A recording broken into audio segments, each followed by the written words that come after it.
Om Swastiastu, selamat sore, selamat berjumpa kembali di video pembelajaran untuk mata kuliah Arsitektur Kota 1 bagi mahasiswa program studi arsitektur Fakultas Sains dan Teknologi Universitas Ngurah Rai.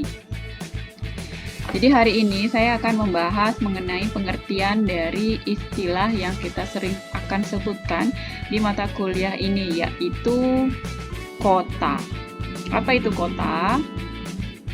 Jadi suatu definisi yang saya pelajari bahwa apapun definisinya itu biasanya dipengaruhi oleh orang yang hendak menganalisisnya. Jadi pengertian ini bisa berbeda-beda tergantung dari profesi atau latar belakang orang yang menyebutkan mengenai kota.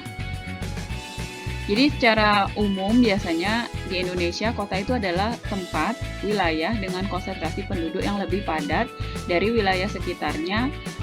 Kenapa? Karena adanya pemusatan kegiatan fungsional yang ada hubungannya dengan kegiatan dan aktivitas. Jadi adalah suatu wilayah dengan penduduk yang padat, dan kepadatan itu terjadi karena ada pemusatan kegiatan dan ada aktivitas yang mendukungnya, sehingga mau tidak mau orang berkumpul di lokasi-lokasi tersebut.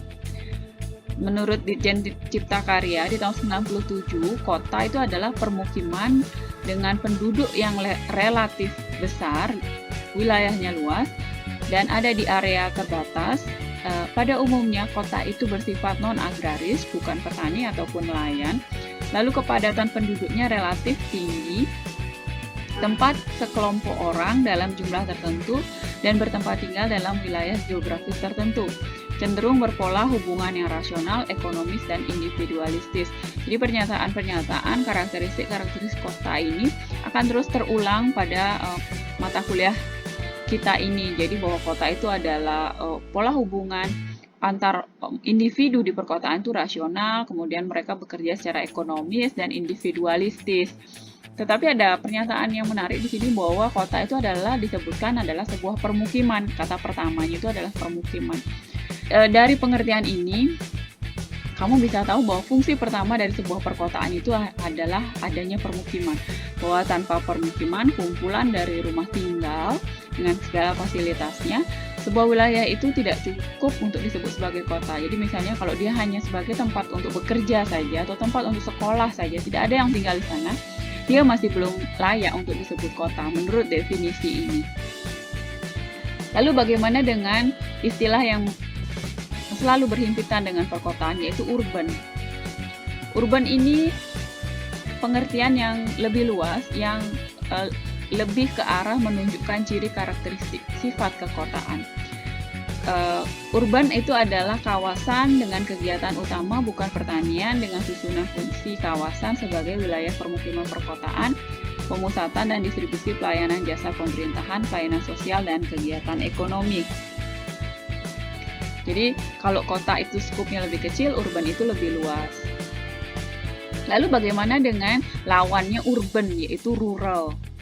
Rural ini adalah kawasan dengan kegiatan utama pertanian, jadi karena lawannya urban, termasuk pengelolaan sumber daya alam dengan susunan fungsi kawasan sebagai tempat permukiman untuk pedesaan, pelayanan jasa pemerintahan, pelayanan sosial, dan kegiatan ekonomi setempat. Maka kawasan perkotaan itu adalah aglomerasi kota dengan sifat otonom dengan kota-kota fungsional di wilayah sekitarnya yang memiliki sifat kekotaan dan melebihi batas wilayah administrasi dari kota yang bersangkutan. Nanti kamu juga akan belajar bahwa edges yang kita pelajari di Kevin Lynch, Image of the City, batas kota itu bisa melampaui daripada jarak-jarak yang sudah ditentukan. Jadi sifat-sifat fisik perkotaan itu bisa meluber sampai ke pedesaan. Ini yang disebut sebagai kawasan perkotaan. Menurut Dwight Sanderson, kota itu adalah tempat dengan penduduk 10.000 orang atau lebih. Tapi saya perlu ingatkan bahwa angka statistik itu sebenarnya tidak cukup untuk menentukan suatu wilayah itu adalah perkotaan atau tidak. Sebab ada hubungannya dengan perbedaan di setiap demografi di setiap negara atau setiap benua. Jadi misalnya kalau di Amerika 10.000 baru dibilang sebagai perkotaan, kalau di kita mungkin harus lebih besar lagi. Jadi tergantung dengan demografi atau kepadatan penduduk di sekitar tempat tersebut. Kemudian ada juga yang bilang kota itu adalah ketika munculnya berbagai kelompok golongan khusus. Jadi kalau ada suatu wilayah dan mereka mulai mengkelompok-kelompokkan diri, misalnya ada yang golongan yang pintar, intelijensianya tinggi, ada ahli-ahli keagamaan dan sebagainya di satu wilayah, ya jadi bisa dianggap bahwa itu akan muncul perkotaan. Ada juga yang bilang bahwa kota itu adalah permukiman yang relatif besar, padat dan permanen, dihuni oleh orang-orang yang heterogen kedudukan sosialnya. Jadi ada tambahan istilah lain bahwa di perkotaan tadi kamu sudah tahu ada permukiman, kamu sudah tahu bahwa jangan pakai ukuran statistik demografi, terus kemudian non-agraris. Ada juga tambahan definisi yang lain yaitu permanen, jadi kegiatannya itu permanen, kemudian dan heterogen kedudukan sosial orang-orang. Macam-macam ciri khas perkotaan yang lain yang tadi saya sudah sebutkan, misalnya bahwa hubungan antar kelompoknya itu rasional, kemudian mereka bekerja secara ekonomis dan sebagainya, itu juga salah satu ciri-ciri dari perkotaan. Kemudian Max Weber, salah satu ahli ekonom sayap kiri, menyatakan bahwa kota itu adalah wilayah yang dapat memenuhi sebagian besar kebutuhan ekonominya di pasar lokal. Kemudian Marx and Engels bilang bahwa kota adalah ketika munculnya perserikatan yang tujuannya melindungi hak milik dan memperbanyak alat-alat produksi dan alat yang diperlukan agar masing-masing individu di dalam wilayah tersebut dapat mempertahankan diri. Jadi ada upaya untuk membatasi kepemilikan orang lain dengan mengklaim milik sendiri, itu ada di perkotaan. Jadi notaris itu banyak di perkotaan, kemudian bahasa-bahasa lisan yang menyatakan ini milik siapa, tanah ini milik siapa, rumah ini milik siapa, dan sebagainya, itu jauh lebih tegas di perkotaan dibandingkan di pedesaan. Perbedaan antara kota dan desa adalah pemisahan yang besar antara kegiatan rohani dan materi. Individu terbagi dalam kedua jenis kerja, yaitu kerja rohani dan kerja materi, yang mengakibatkan mereka mengalami alienasi. Jadi perbedaan tersebut. Harris dan Ullman, yang nanti juga kita akan pakai teorinya di pembentukan perkotaan, disebutkan bahwa kota itu adalah pusat permukiman dan pemanfaatan sumber daya bumi oleh manusia.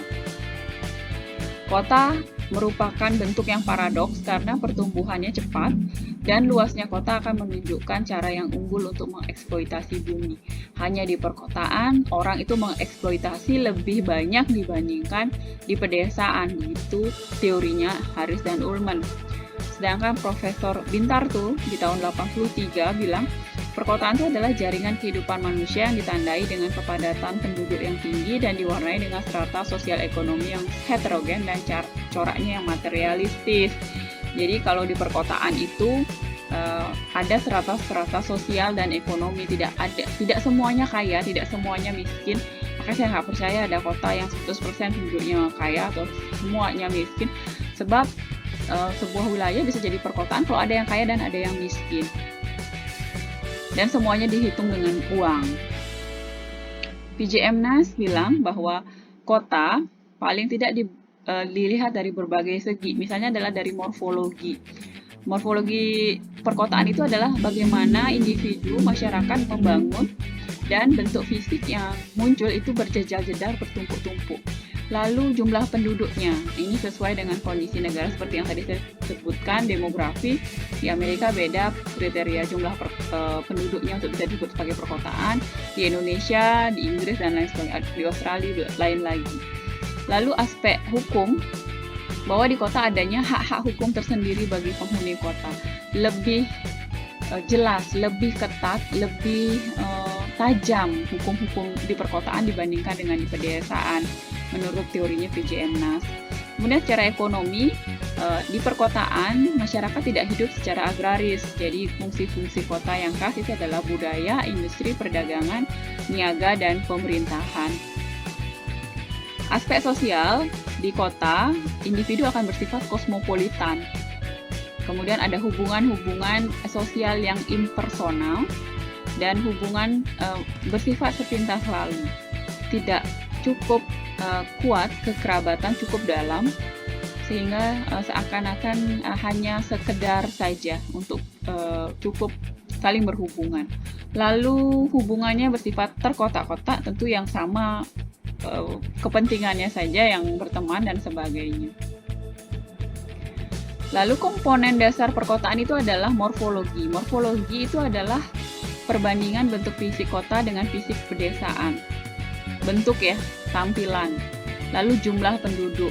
Ada yang kota besar, ada yang kota kecil, kota sedang, metropolitan, hingga megapolis atau megapolitan. Secara sederhana, megapolitan itu di atas 10 juta penduduknya. Kemudian ada hukum, nah ini tadi juga sudah disebutkan oleh PJMNAS bahwa di hukum adanya hak-hak masyarakat dengan hukum yang dilindungi. Kemudian di ekonomi, masyarakat yang agraris dan lebih dominan di bidang-bidang tertentu. Lalu di bidang sosial juga sama, seperti pendapat PJMNAS tadi. Ada 11 kriteria perkotaan. Jadi 11 kriteria perkotaan ini menentukan apakah sebuah wilayah cukup menjadi kota atau tidak. Secara sederhana ya. Misalnya adalah yang pertama, ukuran dan jumlah penduduknya terhadap massa dan tempat, kepadatannya tinggi. Ya. Secara sederhana itu katanya kepadatannya tinggi. Kemudian yang kedua, sifatnya permanen. Artinya fisik bangunannya permanen, bukan non-permanen. Dan yang berikutnya itu adalah jumlah penduduknya permanen, jadi ada yang tinggal di sana. Kepadatan minimum terhadap massa dan tempat, sama seperti nomor 1. Lalu struktur dan tata ruang perkotaan yang ditunjukkan oleh adanya jalur jalan dan ruang-ruang perkotaan yang nyata. Ini ada hubungannya dengan nomor 2. Nomor 5, tempat masyarakat tinggal dan bekerja. Jadi suatu wilayah harus ada tempat untuk tinggal dan harus ada tempat untuk bekerja juga. Nomor 6, fungsi perkotaannya minimum yang diperinci, ada pusat administratif, pusat militer, keagamaan atau pusat intelektual. Jadi kayak tata guna lahannya jelas. Nomor 7, itu bersama dengan kelembagaan yang sama. Kemudian ada heterogenitas dan pembedaan yang sifatnya hierarki. Jadi ada yang tinggi, ada yang di bawah. Pusat ekonomi perkotaan menghubungkan sebuah daerah pertanian di tepi kota dan memproses bahan mentah untuk pemasaran yang lebih luas. Jadi di sekitarnya kota itu seharusnya ada pusat-pusat pertanian. Nomor 10, pusat pelayanan servis bagi daerah-daerah lingkungan setempat itu adalah fungsi kota. Yang 11 itu adalah pusat penyebaran dengan falsafah hidup perkotaan pada masa dan tempat itu.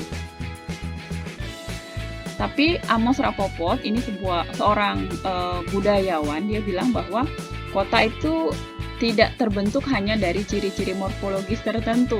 Tidak hanya bentuk saja yang seharusnya kamu jadikan pedoman untuk menyatakan sebuah wilayah itu adalah perkotaan atau tidak. Atau bahkan kumpulan ciri-cirinya, melainkan dari segi fungsi khususnya. Jadi menurut Amos Rapoport, sebaiknya sebuah wilayah itu dilihat dari segi fungsi khususnya, bahwa wilayah tersebut menyusun dan menciptakan ruang efektif melalui pengorganisasian sebuah daerah pedalaman yang lebih besar berdasarkan hierarki tertentu. Jadi artinya ciri morfologi, bentuk, dan wujud perkotaan dapat sangat berbeda antara satu wilayah dengan wilayah lainnya. Jadi kita nggak bisa pakai sifat-sifat bentuk perkotaan di satu wilayah ke wilayah yang lainnya untuk diklaim bahwa itu bukan kota, karena yang ini adalah lebih kota, misalnya seperti itu. Ada beberapa prinsip dan elemen perkotaan yang dapat diamati maupun dimanapun terikat dalam susunannya. Jadi ini adalah rangkuman mengenai lingkup dan pengertian kota berdasarkan lingkupnya. Jadi misalnya di fisik dari lingkup fisik, kota itu adalah wilayah dengan wilayah terbangun lebih padat dibandingkan dengan area sekitarnya. Kemudian dari lingkup demografis, Kota itu adalah wilayah dengan konsentrasi penduduk yang ditandai dengan jumlah dan tingkat kepadatan yang lebih tinggi dibandingkan dengan keadaan di sekitarnya. Jadi dari fisik dan demografis kamu tahu bahwa sebuah kota itu bisa terbentuk kalau ada wilayah di sekitarnya. Kalau nggak ada wilayah di sekitarnya sebagai pembanding, dia nggak akan bisa menjadi perkotaan. Bagaimana dengan lingkup sosial? Kota dalam lingkup sosial itu adalah wilayah dengan kelompok sosial yang heterogen. Jadi di kota itu ada kelompok sosial masyarakat yang tradisional dan ada yang modern. Ada yang formal bekerja, ada yang informal, ada yang maju secara ekonomi mungkin, ada yang terbelakang dan sebagainya. Kalau tidak ada itu tidak akan mencapai sebuah perkotaan. Kemudian ada lingkup geografis. Kota itu adalah wilayah terbangun yang lebih padat dibandingkan dengan area sekitarnya. Jadi ini mirip seperti fisik ya. Kemudian yang demografis mirip seperti lingkup statistik. Kemudian di lingkup ekonomi, kota itu adalah wilayah dengan kegiatan usaha yang beragam. Dominasinya di sektor yang non-pertanian, contohnya adalah perindustrian, jasa, perkantoran, pengangkutan, ataupun budaya, dan sebagainya. Ada lingkup administrasi, itu adalah wilayah yang dibatasi oleh garis batas kewenangan. Administrasi pemerintah daerah ditetapkan berdasarkan peraturan perundang-undangan. Jadi edge atau the image of the city-nya Kevin Lynch di perkotaan itu sebenarnya sudah ditetapkan oleh peraturan perundang-undangan. Paling tidak di Indonesia, tapal batas itu ditetapkan oleh perintah undang-undang. Jadi tidak bisa seenaknya kamu memindahkan tapal batas perkotaan misalnya. Ditinjau dari aspek fisik, kota itu adalah kawasan terbangun yang tadi sudah disebutkan, yang terletak saling berdekatan, terkonsentrasi, yang meluas dari pusatnya hingga ke wilayah pinggiran atau wilayah geografis, yang didominasi oleh struktur binaan atau man-made structure. Dalam pengertian ini, kota terdiri dari 3 hal, yaitu bangunan dan kegiatan yang berada di permukaan tanah atau dekat dengan muka tanah. Yang kedua, instalasi di bawah permukaan tanah, ataupun yang ketiga, kegiatan di dalam ruang kosong di angkasa. Berarti di atasnya kota Denpasar itu sebenarnya masih milik kota Denpasar. Jadi langitnya kota Denpasar ya punyanya kota Denpasar. Itulah sebabnya kenapa kita juga berhak untuk menentukan skyline atau bentukan langit ya. Karena dari wilayah yang terbangun tidak boleh lebih dari 4 lantai dan sebagainya, mungkin di Bali di tempat lain juga menentukan hal yang sama atau tidak, terserah perkotaannya.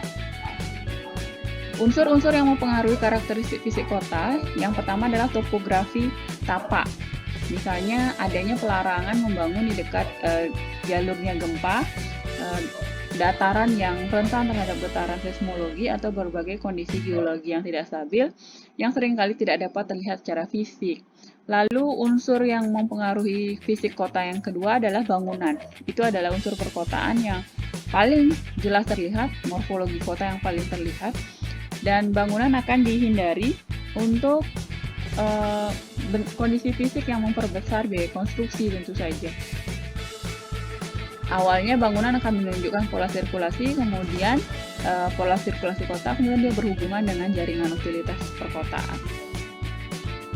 Yang ketiga adalah struktur bukan bangunan.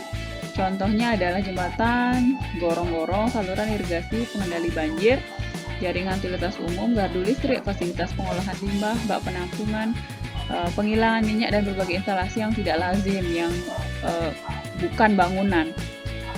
Lalu kondisi yang keempat itu adalah ruang-ruang terbuka. Ini juga menentukan fisik perkotaan yang ditentukan oleh pola pengembangan bangunan dan sistem jaringan di atas permukaan tanah.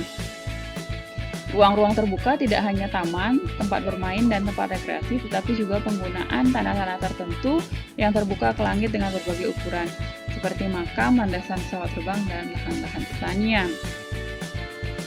Yang kelima adalah kepadatan perkotaan. Ini menunjukkan sebaran konsentrasi bangunan dan kegiatan produktif hingga melebihi kemampuan jaringan transportasi yang ada, sehingga menimbulkan kemacetan lalu lintas.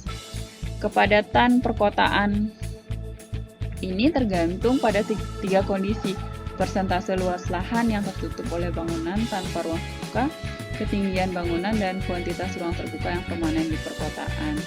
Yang keenam itu yang mempengaruhi perkotaan adalah iklim. Itu adalah rata-rata curah hujan berhubungan dengan kebutuhan drainase, rancangan jalan bangunan, kemudian jenis vegetasi yang bisa tumbuh di sana, dan keseimbangan antara kegiatan di dalam maupun di luar ruangan. Jadi kalau cuacanya ekstrim, misalnya di Antartika gitu ya, kamu nggak akan sering melihat perkotaannya ada ruang-ruang terbukanya dibandingkan di negara-negara tropis misalnya. Di negara-negara tropis kita malah melihat lebih banyak perancangan ruang-ruang terbuka sebenarnya. Yang ketujuh adalah vegetasi. Vegetasi ini meningkatkan daya tarik kota dan menjaga kebersihan udara, mengurangi terjadinya erosi tanah, bahaya tanah longsor, mengurangi kemiskinan, dan mematahkan angin. Vegetasi ini mengurangi kemungkinan penyebaran api, kebakaran ya, mencegah munculnya serangga yang tidak diinginkan, dan mempunyai sifat yang lebih toleran terhadap pencemaran udara. Jadi pilihan-pilihan vegetasi untuk perancangan perkotaan itu sebenarnya seperti itu. Vegetasi bisa berada di sepanjang jalan, jalan bebas hambatan, kanal pengendali banjir, jalur kereta api, dan ruang-ruang pergerakan di taman kota, tempat bermain, atau kawasan rekreasi dan pertanian, dan makam sekalipun. Vegetasi ini penting ya, jadi untuk tahu identitas perkotaan biasanya. Yang ke-8 adalah kualitas estetika. Jadi walaupun konsep estetika ini beda-beda di tiap individu dan tiap budaya, makanya di tiap perkotaan juga mungkin berbeda, tetapi indikator estetika pada umumnya adalah kebersihan kota. Tidak terlihatnya papan reklame yang terlalu besar, ada estetika pada bangunan-bangunan di perkotaan, ruang terbuka hijaunya ada, vegetasi dan unsur perancangan kota lainnya itu juga diperlukan. Lalu ditinjau dari aspek sosial, tadi udah fisik, sekarang sosial. Kota itu adalah konsentrasi penduduk yang membentuk suatu komunitas yang ada, yang awalnya bertujuan untuk meningkatkan produktivitas melalui konsentrasi dan spesialisasi tenaga kerja, serta meningkatkan diversitas intelektual, kebudayaan, dan kegiatan rekreatif di perkotaan. Paling tidak ada dua aspek yang berpengaruh pada lingkup kota di bidang geografi ini. Yang pertama itu adalah besaran dan komposisi penduduk. Ini adalah kemampuan kota untuk menyediakan tenaga kerja, menentukan jenis pekerjaan yang produktif yang dapat dikembangkan di kota tanpa harus mendatangkan tenaga kerja berlebihan dari tempat lain. Jumlah dan besaran fasilitas yang harus disediakan, berapa jumlah petugas keamanan, pemadam kebakaran, bentuk pelayanan lainnya yang diperlukan untuk melindungi penduduk dan harta bendanya, dikaitkan dengan jumlah dan jenis karakteristik dari penduduk. Aspek yang kedua itu adalah keruangan. Ini adalah ketika perkotaan itu harus mewadahi semua penduduk. Jadi kan dia berbagai macam golongan masyarakat. Jadi ada yang berpenghasilan sedang, kemudian ada yang rendah, ada yang tinggi, itu harus disediakan oleh perkotaan. Ditinjau dari aspek ekonomi, kota itu berarti dia adalah penghasil produksi barang dan jasa. Tujuannya untuk mendukung kehidupan penduduk di dalamnya dan untuk keberlangsungan kota itu sendiri. Jadi biar kotanya nggak ditinggalkan oleh penduduknya ya. Seperti kita banyak ketemu kota-kota mati, jadi kota-kotanya ditinggalkan begitu saja. Ekonomi perkotaan itu dapat ditinjau dari 3 bagian. Ekonomi publik, tentu saja untuk pemerintahan, kemudian ada ekonomi swasta yang diselenggarakan oleh perusahaan swasta, dan ekonomi khusus. Jadi ini untuk LSM atau NGO atau badan-badan usaha, badan-badan yang bukan publik maupun yang swasta. Di tahun 1980, BPS membuat 3 kriteria perkotaan. Yang pertama adalah kepadatan penduduk. Jadi kalau kepadatan penduduknya 5.000 orang per kilometer persegi bisa didefinisikan sebagai kota. Lalu persentase rumah tangga pertaniannya yang kurang dari 25% rumah tangganya berusaha dari bidang pertanian, maka bisa didefinisikan sebagai kota. Dan kriteria berikutnya adalah fasilitas perkotaan. Jadi fasilitas perkotaan ini adalah ketika ada 14 jenis fasilitas yang harus dipenuhi oleh suatu wilayah. Kalau suatu wilayah tersebut memiliki 8 fasilitas, maka dia dianggap lebih dekat ke kota dibandingkan ke desa. Fasilitas yang dimaksud adalah kendaraan umum bermotor, bioskop, SD, SMP, SMA, klinik, klinik bersalin, puskesmas, kantor pos, bank, pasar yang tertutup, daerah pertokoan, asrama atau hotel, dan tempat penyewaan alat pesta. Jadi kalau kriteria di atas dikembangkan dengan pemberian ranking 1 sampai 10 untuk setiap kriteria, bisa digunakan untuk mengukur keurbanan desa. Jadi suatu wilayah itu lebih condong ke desa atau ke kota. Misalnya dengan nilai lebih besar dari 23, maka dia disebut desa urban.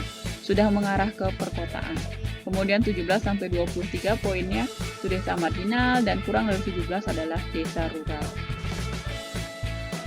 Berdasarkan statusnya, kawasan perkotaan di Indonesia dibedakan atas kawasan perkotaan yang berstatus administrasi daerah kota, kemudian daerah kabupaten, bagian dari daerah kabupaten, lalu perkotaan baru yang merupakan hasil pembangunan dari nol, ya, kemudian perkotaan yang terdiri dari 2 atau lebih daerah yang berbatasan. Di lampiran PP nomor 129 tahun 2000, kriteria kawasan perkotaan itu punya ciri, yaitu memiliki fungsi kegiatan utama budidaya non-agraris itu lebih dari 75% mata pencarian penduduknya. Kemudian jumlah penduduk sekurang-kurangnya lebih besar dari 10.000. Lalu memiliki kepadatan penduduk lebih besar dari 50 jiwa per hektar, dan memiliki fungsi sebagai pusat koleksi dan distribusi pelayanan barang dan jasa dalam bentuk sarana dan prasarana pergantian moda transportasi. Lalu kriteria kawasan perkotaan metropolitan di Indonesia itu adalah ketika kawasan-kawasan perkotaan yang terdapat di 2 tempat atau lebih itu saling berbatasan. Kawasan perkotaan terdiri dari satu inti berstatus otonom dan kawasan perkotaan lainnya membentuk sistem fungsional. Kawasan perkotaan dengan jumlah penduduk secara keseluruhan melebihi 1 juta jiwa. Kemudian pengertian tentang wilayah metropolitan itu diindikasikan dengan jumlah penduduk yang lebih dari 1 juta jiwa kan. Dan itu sebenarnya adalah simplifikasi atau penyederhanaan dari beberapa variabel yang merupakan faktor-faktor pembentuk kota metropolitan. Dengan jumlah penduduk yang lebih dari 1 juta jiwa, maka diharapkan ada fasilitas-fasilitas yang mendukung aktivitas dari wilayah tersebut yang sudah mencukupi sehingga dia bisa menjadi wilayah metropolitan. Metropolitan sendiri istilahnya berasal dari kata metro yang berarti sistem kereta apian ringan di wilayah perkotaan di Amerika, di New York.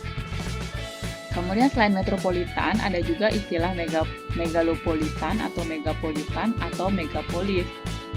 Ini adalah nama yang diberikan pada wilayah dengan sistem kota yang sifatnya lebih kompleks. Kota besar dan berpenduduk lebih dari berjuta-juta yang terdiri dari beberapa metropolitan.